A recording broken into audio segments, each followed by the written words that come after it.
నమస్తే BDD news కి స్వాగతం. ముందుగా బులెటిన్ లో హెడ్లైన్స్.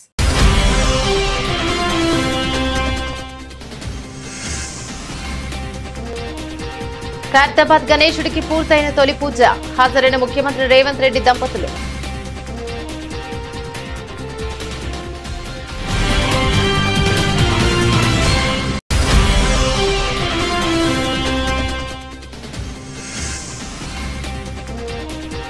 విజయవంతంగా బుడమేరు గండి పూడ్చివేత పనులు పూర్తి. ఏజెన్సీలకు ఆర్మీ తోడవడంతో పూర్తయిన గండ్ల పూడ్చివేత.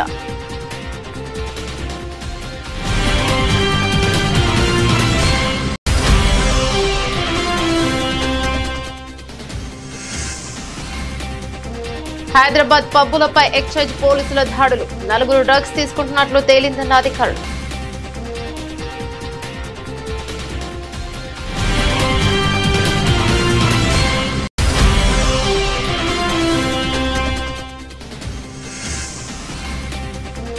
తన వద్ద కూడా ఒక రెడ్ బుక్ ఉందంటున్న టీడీపీ మహిళా నేత.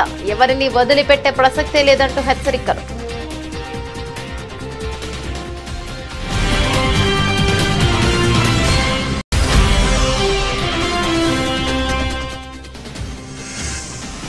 పారిస్ పారాలింపిక్స్ 2024 భారత్ కు 6 స్వర్ణం. రికార్డు సృష్టించిన ప్రవీణ్ కుమార్.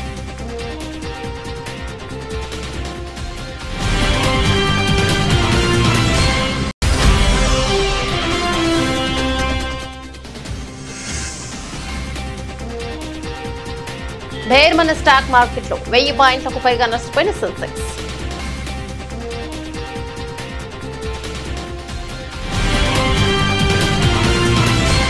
డీటెయిల్స్ చూస్తే ఖైరతాబాద్ మహాగణపతికి తొలి రోజు పూజ పూర్తయింది. ఖైరతాబాద్ గణనాథుడి వద్దకు ముఖ్యమంత్రి రేవంత్ రెడ్డి దంపతులు చేరుకుని తొలి పూజలో పాల్గొన్నారు. రేవంత్ కు అర్చకులు పూర్ణ కుంభంతో స్వాగతం పలికారు. మహాగణపతి తొలి పూజకు తెలంగాణ కాంగ్రెస్ ఇన్ఛార్జ్ దీపాదాస్ మున్షి, మంత్రి పొన్నం ప్రభాకర్, ఎమ్మెల్యే దానం నాగేందర్ తదితరులు హాజరయ్యారు. ఇవాళ ఉదయమే ఒగుడోలు బోనాలు ఎత్తుకున్న మహిళలతో పద్మశాలీయులంతా ఊరేగింపుగా వచ్చి ఖైరతాబాద్ గణేశునికి చేనేత నూలు కండువ గాయత్రి సమర్పించారు. ఇక మహాగణపతి పూజ అనంతరం రేవంత్ ఇంట్రెస్టింగ్ కామెంట్స్ చేశారు. ముందుగా రాష్ట్ర ప్రజలకు వినాయక చవితి శుభాకాంక్షలు తెలిపారు. దేశంలోనే అత్యంత గొప్పగా ఖైరతాబాద్ గణేష్ ఉత్సవ సమితి కార్యకలాపాలు నిర్వహిస్తోందన్నారు. గణేష్ నవరాత్రి ఉత్సవాలను గత 70 ఏళ్లుగా నిర్వహించడం గర్వకారణమన్నారు. 1954 నుంచి 2024 వరకు దేశం దృష్టిని ఆకర్షించే విధంగా వినాయక చవితిని నిర్వహించడం ఆసక్తికర పరిణామమని రేవంత్ అన్నారు. ఖైరతాబాద్ వినాయకుడు దేశంలో గొప్ప గుర్తింపు పొందడం మనకు గర్వకారణమన్నారు.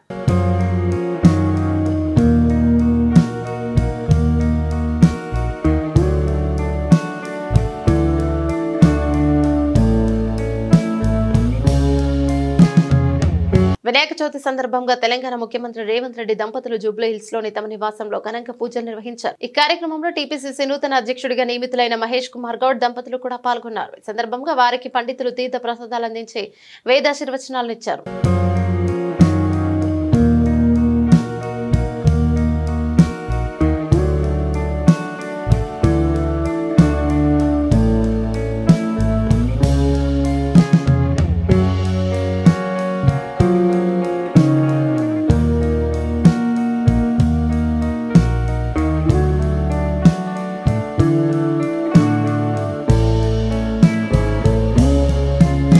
వినాయక చవితి సందర్భంగా విజయవాడ కలెక్టరేట్ లో గణనాథునికి పూజా కార్యక్రమం అత్యంత వైభవంగా జరిగింది. ఈ పూజా కార్యక్రమంలో ముఖ్యమంత్రి చంద్రబాబు పాల్గొని గణనాథునికి ప్రత్యేక పూజలు జరిపారు. కార్యక్రమంలో మంత్రులు, ఎమ్మెల్యేలు, అధికారులు తదితరులు పాల్గొన్నారు.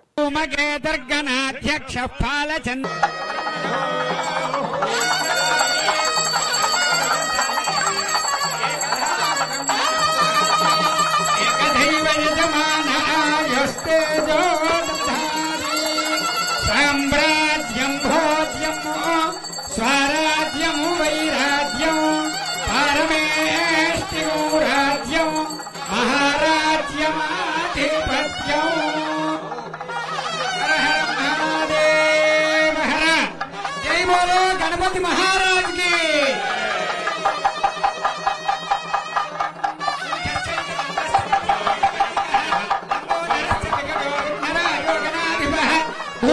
ప్రదక్ష ప్రసాద ఫల సిద్ధిరస్తు.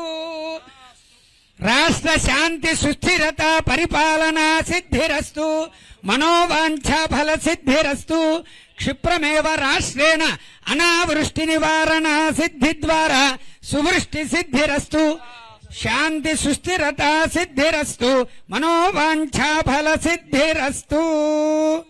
వినాయక చవితి పర్వదినాన్ని పురస్కరించుకుని కేంద్ర హోంశాఖ సహాయ మంత్రి బండి సంజయ్ కుమార్ కరీంనగర్లోని మాశక్తి ఆలయంలో గణనాథుడిని దర్శించుకుని ప్రత్యేక పూజలు నిర్వహించారు. పూజారుల వేద మంచోచ్చరణల మధ్య మంగళహారతి పట్టి విఘ్నేశ్వరుడి ఆశీస్సులు అందుకున్నారు.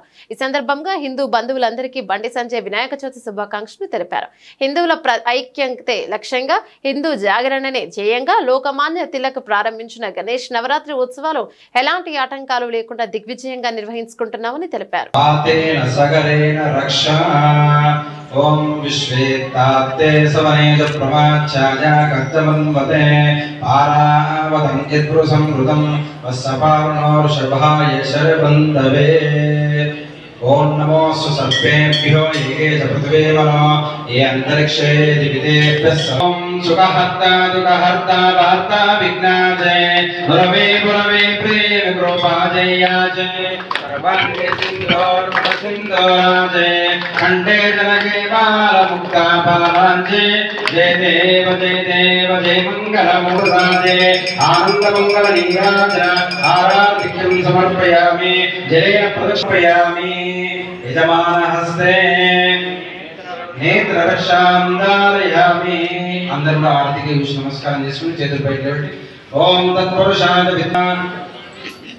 బీఆర్ఎస్ అధినేత మాజీ సీఎం కేసీఆర్ తెలంగాణ పాలిట దశమ గ్రహమని కేంద్ర హోంశాఖ సహాయ మంత్రి బండి సంజయ్ దుయ్యబట్టారు. ప్రజల మంచి కోసం యాగం చేస్తే ఆయన కేసీఆరే కాదని వ్యాఖ్యానించారు. కేసీఆర్ నవగ్రహ యాగం చేయడంపై సంజయ్ తనదైన శైలిలో స్పందించారు. హైదరాబాద్ లో సంజయ్ మీడియాతో మాట్లాడారు.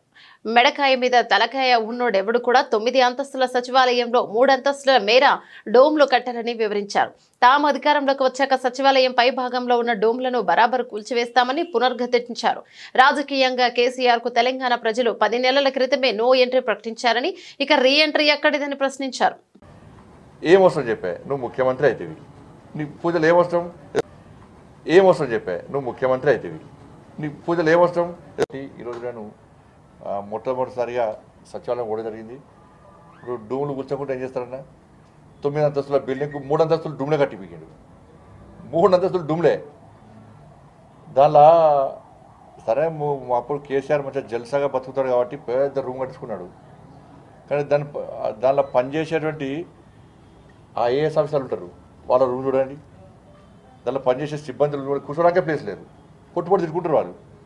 పొద్దున్న లేచి ఆ తమ్మిట్లో పెట్టిన వెంటనే కేసీఆర్ గారిని తిట్టుకొని పోతారు, లేవు లోపడుకోరు. వాళ్ళకి ఆ ప్లేస్ లేదు. దానిలో 9 అంతస్తులకు 3 అంతస్తులు డూమ్లు ఎవడన్నా మెడకాయ మీద తలకి ఆయన భాషలనే మెడకాయ మీద తలకాయ ఉన్న వాళ్ళు 3 డూమ్ల కోసం 3 ఫ్లోర్లు కడతారు. 3 ఫ్లోర్లు వాడుకుంటారా? దాన్ని ముచ్చకుండా ఏం చేస్తారు? పక్కా కూర్చోస్తారు, బరాబరు కూర్చేస్తారు. దాన్ని మా ప్రభుత్వం వచ్చి వెంటనే పక్కా కూర్చేస్తారు. దాన్ని ఏ విధంగా చేయాలో ఆ విధంగా చేస్తాం. ప్రజలందరూ హర్షించే విధంగా చేస్తాం. డూమ్లో మాత్రం పక్కా కూర్చుంటాం బరాబర్. దాన్ని ఆ మాట కట్టుబడి ఉన్నాం మేము. ఈ విపత్కర పరిస్థితిలో రాజకీయాలు విమర్శలు తావివ్వకుండా వరదలు నష్టపోయిన వారికి న్యాయం జరిగేలా పరిహారం అందించాలని ఎంపీ ఈటెల రాజేందర్ అన్నారు. మహబూబాబాద్ జిల్లాలో వరద ముంపు ప్రాంతాలను పరిశీలించిన అనంతరం బీజేపీ కార్యాలయంలో ఏర్పాటు చేసిన మీడియా సమావేశంలో ఎంపీ ఈటెల మాట్లాడుతూ, దొంగలు పడితే కొన్ని వస్తువులుంటాయేమో కానీ వరద వస్తే మాత్రం సర్వస్వం తీసుకుపోయాయని, తక్షణమే ప్రభుత్వం వరద బాధితులకు సాయం అందించాలని డిమాండ్ చేశారు. ఇప్పటికే కేంద్ర వ్యవసాయ శాఖ మంత్రి శివరాజ్ సింగ్ చౌహాన్ పాటు బండి సంజయ్ వరద ప్రాంతాలను పరిశీలించి పరిహారం అందించాలని ఇప్పటికే కేంద్ర హోంశాఖ మంత్రిని కోరమని, రాష్ట్రంలో వరద ముంపు ప్రాంతాల్లో గ్రామాల్లో పంట నష్టం అంచనా ఇంకా వేయలేదని, కూలిన ఇల్లు చనిపోయిన పశు సంపద లెక్క తీయలేదని, రాష్ట్ర ప్రభుత్వం పరిహారం ప్రకటించారు తప్ప ₹1 ఇవ్వలేదని, వెంటనే డబ్బులు అందించాలని తెలిపారు. ఇక్కడ రాజకీయాల కంటే కూడా ఒకరికొకరు విమర్శించుకోడే పని కంటే కూడా ప్రజలకు న్యాయం జరగాలి. కాబట్టి ఇక్కడ ప్రభుత్వాన్ని మేము డిమాండ్ అని కాదు కానీ తక్షణమే స్పందించమని చెప్పి కోరుతున్నాం. కేంద్ర ప్రభుత్వ బృందాలు రావడం, అసెస్ చేయడం, ఇప్పటికే కేంద్ర వ్యవసాయ శాఖ మంత్రి గారు, అదేవిధంగా కేంద్ర మంత్రులు మన రాష్ట్రం నుంచి ఉన్నటువంటి కిషన్ రెడ్డి గారు, బండి సంజయ్ గారు మాలాంటి వాళ్ళం కూడా కేంద్ర హోంమంత్రి గారితో మాట్లాడి తక్షణమే తెలంగాణలో పక్కకున్నటువంటి రాష్ట్ర ఆంధ్రప్రదేశ్లో కూడా సహాయ సహకారాలు అందించాలని చెప్పి మీకు కోరినప్పుడు వారు వెంటనే స్పందించి మీరు భరోసా ఇవ్వండి, తప్పకుండా ఆదుకుందాం, ఈ ప్రాంతం ఆ ప్రాంతం అని తేడా లేకుండా, ఈ ప్రభుత్వం ఆ ప్రభుత్వం అని తేడా లేకుండా ప్రజలందరినీ కూడా ఆదుకునే ధర్మస్కారం ఉన్నటువంటి ఈ రోజులలో ఎక్కడ కూడా పెట్టిన ఇసుక మేటలు కావచ్చు, కోతపడ్డ పంట పొలాలు కావచ్చు, కొట్టుకపోయిన పంటలు కావచ్చు, నీట మునిగిన పంటలు కావచ్చు, చెర్లు తెగిపోయి కొట్టుకపోయేటటువంటి లక్షలాది రూపాయల మత్స్య సంపద కావచ్చు, ఇవాళ కూలిపోయిన ఇండ్లు కావచ్చు, ఇళ్లకు నీళ్ళొచ్చి సర్వస్వం కొట్టుకపోయినటువంటి ఆస్తులు కావచ్చు, ఇట్లాంటి వాటి విషయంలో ఇప్పటిదాకా ఏమీ అసెస్మెంట్ లేదు. నేను ఒకటే కోరుతున్నా, ప్రభుత్వం తక్షణమే ఇవన్నిటి పట్ల ఒక అసెస్మెంట్ చేయమని చెప్పి కోరుతున్నా. ఇప్పటివరకు పిడుగుపడి చనిపోయిన వాళ్ళకి కానీ, వాగులలో కొట్టుకపోయి చనిపోయిన వాళ్ళకి కానీ ఒక రూపాయి కూడా రాలే. మేము అంటున్నాం ప్రభుత్వాన్ని తక్షణమే మీరు ఏదైతే తక్షణ సాయం కింద అందిస్తామని చెప్పి ప్రామిస్ చేసిండ్రో వెంటనే ఇవ్వాలని చెప్పి మేము డిమాండ్ చేస్తున్నాం. పశు సంపద, మత్స్య సంపద వాటికి కూడా తక్షణమే సాయం అందించాలని చెప్పి మేము కోరుతా ఉన్నాం. అదేవిధంగా మీరు చూస్తున్న ఫోటోలు అంటే మామూలు నష్టం జరగలేదు. జేసీపీలు కొట్టుకపోయి ఇట్లా ముద్ద బొమ్మలకు అయిపోయినాయి. జేసీపీలు, ట్రాక్టర్లు, తర్వాత ఆటోలు కొట్టుకపోయి ముద్దలకు అయిపోయినాయి. ఆయన ఉపాధి ఆటో నడపడమే, ఆయన ఉపాధి ట్రాక్టర్ మీద బతకడమే, ఆయన ఉపాధి జేసీబీ మీద బతకడమే. ఇట్లా మొత్తం ముద్ద అయిపోయింది. వాళ్ళందరికీ తక్షణమే అసెస్ చేసి మరి ఇన్సూరెన్స్ ఉందా లేదా, మరి బ్యాంకు లోన్ సంగతి ఏంది, రిస్క్లోకి వచ్చి వాళ్ళకి ఆల్టర్నేటివ్ ఫైనాన్స్ చేస్తారా, మీ ప్రభుత్వ పరంగా ఏం చేస్తారో ఒక విధి విధానం ప్రకటించాలని చెప్పి. తెలంగాణ ప్రదేశ్ కాంగ్రెస్ కమిటీ టీపీసీసీ అధ్యక్షుడిగా బొమ్మ మహేష్ కుమార్ గౌడ్ ను కాంగ్రెస్ అధిష్టానం నియమించింది. ఈ మేరకు పార్టీ సంస్థాగత వ్యవహారాల ప్రధాన కార్యదర్శి కేసీ వేణుగోపాల్ ఢిల్లీలో పత్రికా ప్రకటన విడుదల చేశారు. నిజామాబాద్ జిల్లాకు చెందిన మహేష్ కుమార్ ప్రస్తుతం టీపీసీసీ వర్కింగ్ ప్రెసిడెంట్ గా ఎమ్మెల్సీగా కొనసాగుతున్నారు. ఇంతకాలం సీఎం రేవంత్ రెడ్డి పీసీసీ అధ్యక్షుడిగా కొనసాగారు. ఇక ఆయన పదవీకాలం గత జూలైలోనే ముగిసింది. కొత్త పీసీసీ అధ్యక్షుడికి ఎంపిక విషయంలో కాంగ్రెస్ అధిష్టానం 2-3 నెలలు పార్టీ నేతలతో చర్చలు జరిపింది. మధు యాష్కి గౌడ్, ఎంపీ బలరాం నాయక్, అడ్లూరి లక్ష్మణ్ కుమార్ తీవ్రంగా పోటీ పడినప్పటికీ అధిష్టానం మహేష్ కుమార్ గౌడ్ కి బాధ్యతలను అప్పగించింది. సీఎం రేవంత్ రెడ్డి అండదండలు ఉండటంతో మహేష్ కుమార్ గౌడ్ వైపే అధిష్టానం మొగ్గు చూపింది. తనను తెలంగాణ పీసీసీ అధ్యక్షుడిగా నియమించినందుకు ఏఐసీసీ అధ్యక్షుడు మల్లికార్జున ఖర్గే, పార్టీ అగ్ర నాయకురాలు సోనియా గాంధీ, రాహుల్ గాంధీ, ప్రియాంక గాంధీలకు మహేష్ కుమార్ గౌడ్ ధన్యవాదాలను తెలిపారు.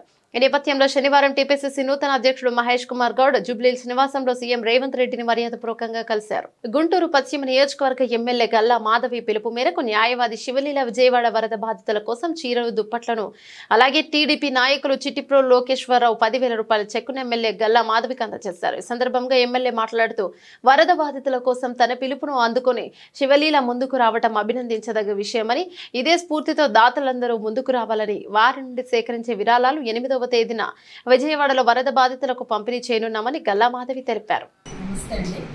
ఈరోజు అడ్వకేట్ శివలీల గారు వారి హస్బెండ్ వరద బాధితుల కోసం విజయవాడలో ఇంకా జలదిగ్బంధంలో ఉన్న వరద బాధితుల కోసం చీరలు అలాగే దుప్పట్లు వారి సహాయార్థం పశ్చిమ నియోజకవర్గ ఆఫీస్లో ఏర్పాటు చేయడం జరిగింది. రేపు 8వ తారీఖు వీటన్నింటినీ కూడా కలిపి తరలించడం జరుగుతూ ఉంది. సుమారు 100 చీరలు అలాగే 100 దుప్పట్లు వరద బాధితుల కోసం సహాయార్థం పంపిణీ చేయడం జరిగింది. నిజంగా ఒక మంచి ఆలోచన, మంచి ఇనిషియేటివ్ తీసుకున్నారు. దీన్ని స్ఫూర్తిగా తీసుకొని బాధితులకి మరింత సాయాన్ని ప్రతి ఒక్కరూ చేకూర్చాల్సిందిగా నేను కూడా కోరుకుంటున్నాను. వరద బాధితుల కోసం శ్రీ గల్లా మాధవి గారు, నా ఎమ్మెల్యే పశ్చిమ నియోజకవర్గం శ్రీ గల్లా మాధవి గారు పిలుపు మేరకు మేము వరద బాధితుల కోసం ఈరోజు ఒక 100 చీరలు, ఒక 100 దుప్పట్లు పంపిణీ చేయడం జరుగుతుంది. అలాగే అందరూ కూడా మన వరద బాధితుల కోసం సహాయ నిమిత్తం కోసం అందరం కూడా ఇలాగే చేసి వాళ్ళందరినీ ఆదుకొని వాళ్ళ ఈ క్లిష్ట పరిస్థితుల్లో మన అందరం కూడా సహాయం చేయాల్సిన అవసరం ఉంది. దానికోసం మనం ఎమ్మెల్యే గారు దీన్ని ఒక మంచి పని ఎమ్మెల్యే గారి పిలుపు మేరకు స్ఫూర్తిగా మేమందరం కూడా మేము పాల్గొనడం జరుగుతుంది. ఇవన్నీ కూడా మేము పంపిణీ చేస్తాము. అందరూ కూడా ఇలాగే ముందుకొచ్చి వరద బాధితుల కోసం ఇలాంటి క్లిష్ట పరిస్థితుల్లో అందరూ కూడా ఎవరి వంతు వాళ్ళు సాయం చేయవలసిందిగా కోరుతున్నాము. వినాయక చవితి సందర్భంగా సికింద్రాబాద్లోని గణపతి దేవాలయంలో సతీ సమేతంగా మాజీ మంత్రి మేడ్చల్ ఎమ్మెల్యే చామకూర మల్లారెడ్డి స్వామివారిని దర్శనం చేసుకుని ప్రత్యేక పూజలు నిర్వహించడం జరిగింది. సకల విఘ్నాలను తొలగించే వినాయకుడు అందరికీ శుభాలను విజయాలను అందించాలని వినాయకుడికి ప్రార్థించడం జరిగింది.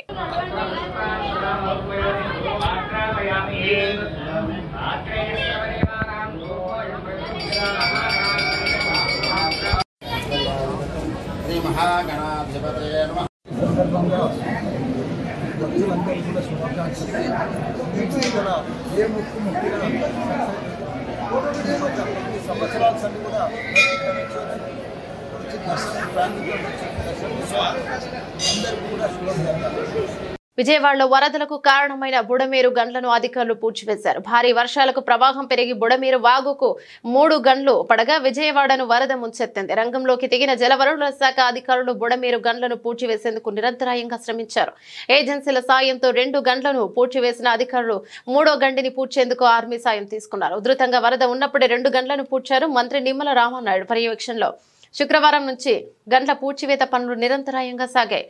శనివారం మధ్యాహ్నానికి 3వ గండిని కూడా పూడ్చివేయడంతో దిగువ ప్రాంతాలకు వరద నిలిచిపోయింది. కాగా బుడమేరు డైవర్షన్ ఛానల్ కు ఒక్కసారిగా 60,000 క్యూసెక్కుల వరద రావడం వల్లే గండ్లు పడ్డాయని అధికారులు తెలిపారు.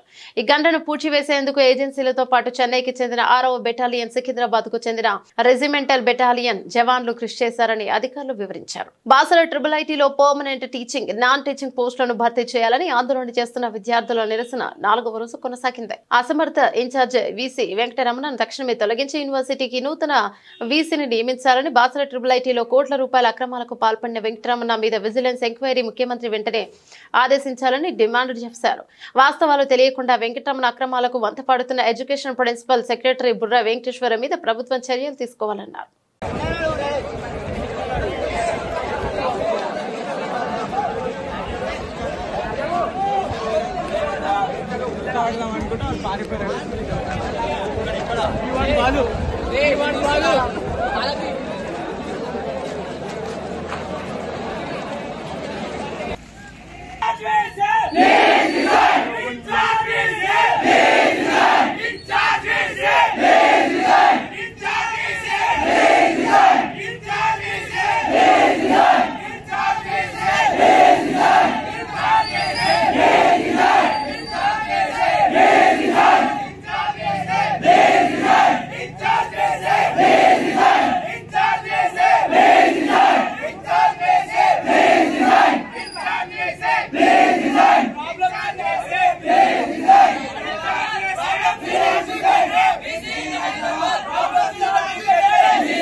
మంచిర్యాల జిల్లా బెల్లంపల్లి ఎమ్మెల్యే క్యాంపు కార్యాలయంలో వినాయక చవితి వేడుకలు ఘనంగా నిర్వహించారు. వినాయక చవితి సందర్భంగా కార్యాలయంలో ఏర్పాటు చేసిన వినాయక విగ్రహ ప్రతిష్ఠ కార్యక్రమంలో ఎమ్మెల్యే గడ్డం వినోద్ వెంకటస్వామి పాల్గొని ప్రత్యేక పూజలు జరిపారు. సందర్భంగా ఎమ్మెల్యే మాట్లాడుతూ బెల్లంపల్లి నియోజకవర్గంలో ప్రజలందరికీ వినాయక చవితి శుభాకాంక్షలు తెలిపారు. ప్రజలందరూ సుఖ సంతోషాలతో అష్టైశ్వర్యాలతో ఆయురారోగ్యాలతో ఉండాలని ప్రత్యేక పూజలు నిర్వహించారు. ముఖ్యమంత్రి రేవంత్ రెడ్డి, సోనియా గాంధీ ఆశీర్వాదంతో బెల్లంపల్లి నియోజకవర్గాన్ని అభివృద్ధి చెందుతుందన్నారు. కార్యక్రమంలో కాంగ్రెస్ సీనియర్ నాయకులు తదితరులు పాల్గొన్నారు. ప్రత్యేకంగా గణేష్ మహారాజ్ వినాయక చవితి రోజున మన బెల్లంపల్లి క్యాంప్ ఆఫీస్లో ఈరోజు పూజ చేసుకునే అవకాశం ఇప్పించినందుకు 1,73,000 మంది ఆశీర్వాదంతో ఇలా పూజ చేసి ప్రత్యేకంగా మన బెల్లంపల్లి సుఖ సంతోషాలతో ఉండాలని ప్రత్యేకంగా మొక్కి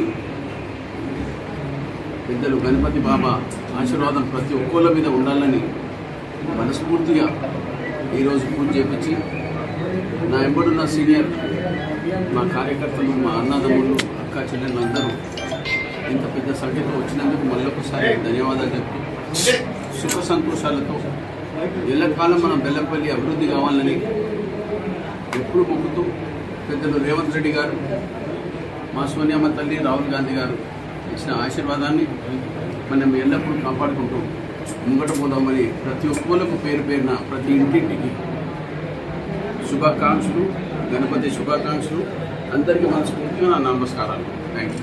తూర్పుగోదావరి జిల్లా ఆనపర్తి నియోజకవర్గం బిక్కవోలు మండలం బిక్కవోలు గ్రామంలో ప్రసిద్ధ శ్రీ శ్రీ లక్ష్మీ గణపతి దేవస్థానంలో వినాయక చవితి సందర్భంగా ఎమ్మెల్యే నల్లమిల్లి రామకృష్ణారెడ్డి మహాలక్ష్మి దంపతులు స్వామివారిని దర్శించుకుని ప్రత్యేక పూజలు నిర్వహించారు. కార్యక్రమంలో యువ నాయకులు నల్లమిల్లి మనోజ్, డాక్టర్ నల్లమిల్లి సనాతని మరియు ఆనపర్తి నియోజకవర్గం ఎన్డీఏ నాయకులు, బిక్కవోలు మండల ఎన్డీఏ నాయకులు, కార్యకర్తలు పాల్గొన్నారు.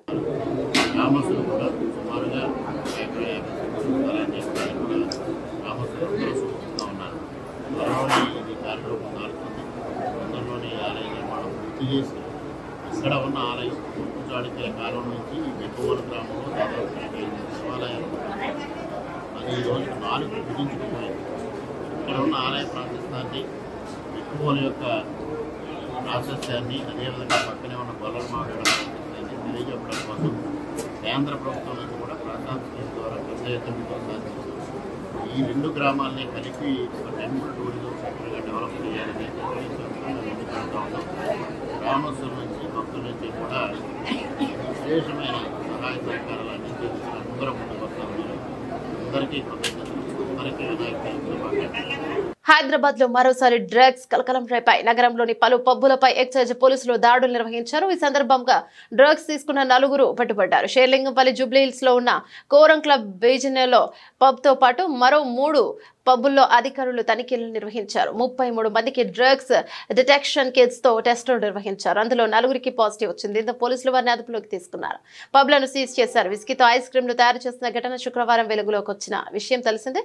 నగరానికి చెందిన శరత్ చంద్రారెడ్డి జూబ్లీహిల్స్ రోడ్ నంబర్ 1-5 లో హరీ కేఫ్ ఐస్ క్రీం పార్లర్లను నిర్వహిస్తున్నాడు. యువతను ఆకర్షించే అక్రమ మార్గంలో డబ్బులు సంపాదించే దిశగా నిబంధనలకు విరుద్ధంగా మద్యంతో ఐస్ క్రీంలు తయారు చేసి విక్రయిస్తున్నాడు. దయాకర్ రెడ్డి, శోభన్ అనే 2 వ్యక్తులు ఈ మత్తు ఐస్ క్రీం ను తయారు చేస్తున్నట్టు అమ్కారే అధికారులు గుర్తించారు. ఫేస్బుక్ ద్వారా ప్రకటనలు చేస్తూ యువతను ఆకర్షిస్తున్నట్లు విచారణలో తేలింది. సమాచారం అందుకున్న అమ్కారే ఎన్ఫోర్స్మెంట్ అధికారులు జూబ్లీహిల్స్ రోడ్ నంబర్ 1లోని 5 లో ఐస్ క్రీం పార్లర్లపై దాడులు జరిపి నిందితులను అదుపులోకి తీసుకున్నారు. వారి నుంచి 11.5 కిలోల విస్కీ ఐస్ క్రీం ను స్వాధీనం చేసుకుని సీజ్ చేశారు.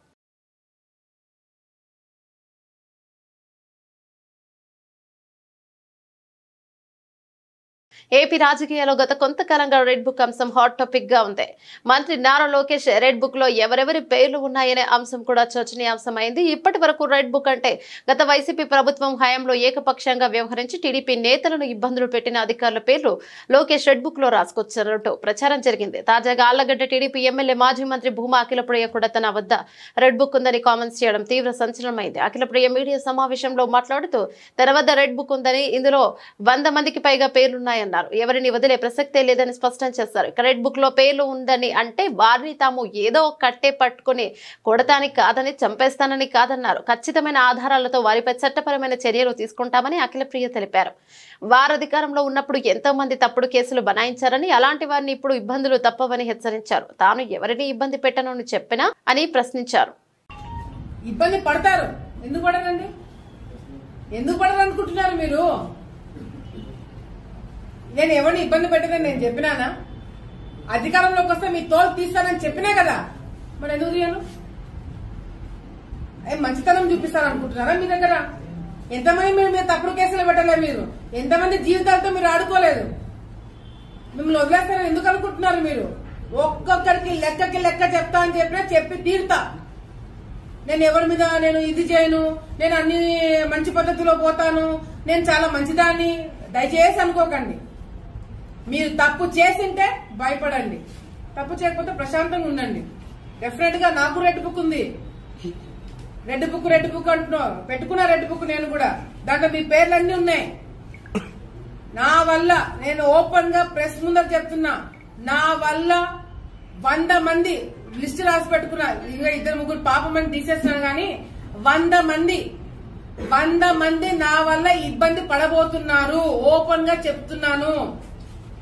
100 మంది లిస్టు నా దగ్గర ఉంది. ఆ 100 మందిని ఇబ్బంది పెట్టబోతున్నాను అంటే ఇబ్బంది పెట్టబోతున్నాను అంటే కట్ట తీసుకొని కొడతానో చంపుతానో అట్లా ఇబ్బంది కాదు. అట్లా భయపడకండి. లీగల్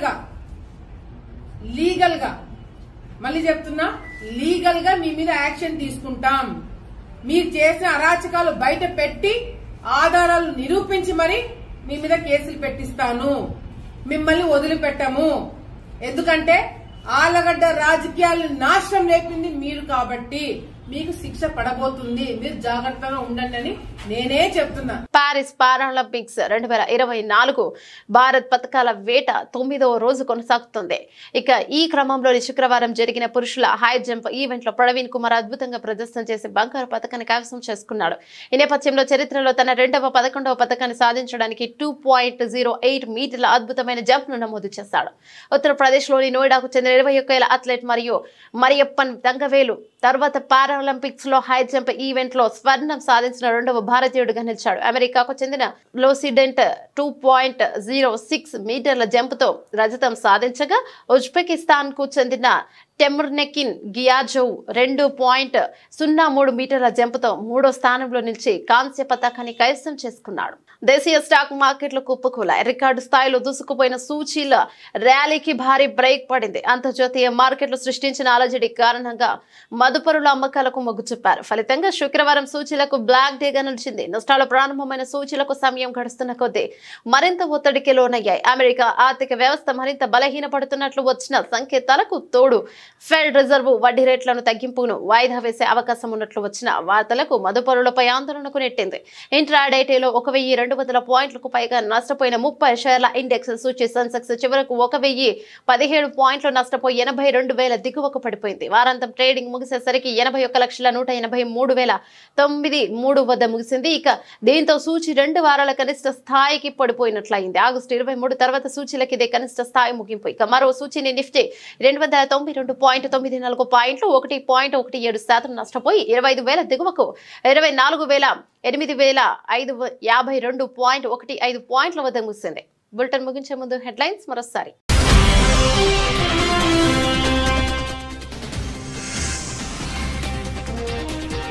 ఖైరతాబాద్ గణేశుడికి పూర్తయిన తొలి పూజ. హాజరైన ముఖ్యమంత్రి రేవంత్ రెడ్డి దంపతులు.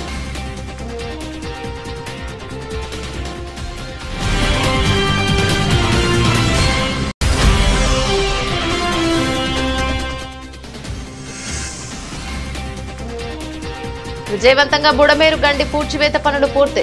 ఏజెన్సీలకు ఆర్మీ తోడవడంతో పూర్తయిన గండ్ల పూడ్చివేత.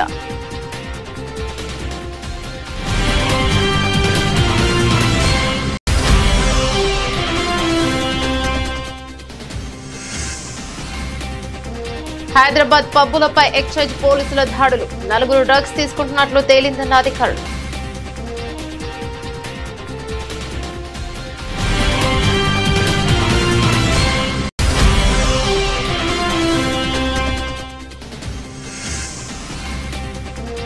తన వద్ద కూడా ఒక రెడ్ బుక్ ఉందంటున్న టీడీపీ మహిళా నేత.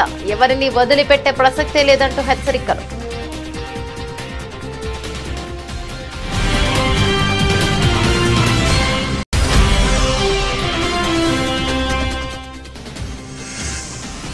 పారిస్ పారాలింపిక్స్ 2024 భారత్ కు 6 స్వర్ణం. రికార్డు సృష్టించిన ప్రవీణ్ కుమార్.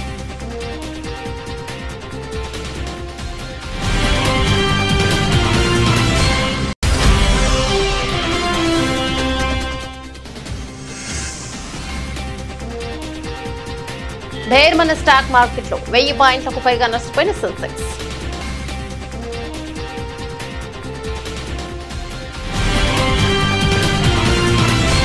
ఇవి బులెటిన్లోని అప్డేట్స్. మరో బులెటిన్లో మళ్ళీ కలుసుకుందాం. అంతవరకు సెలవు. నమస్తే.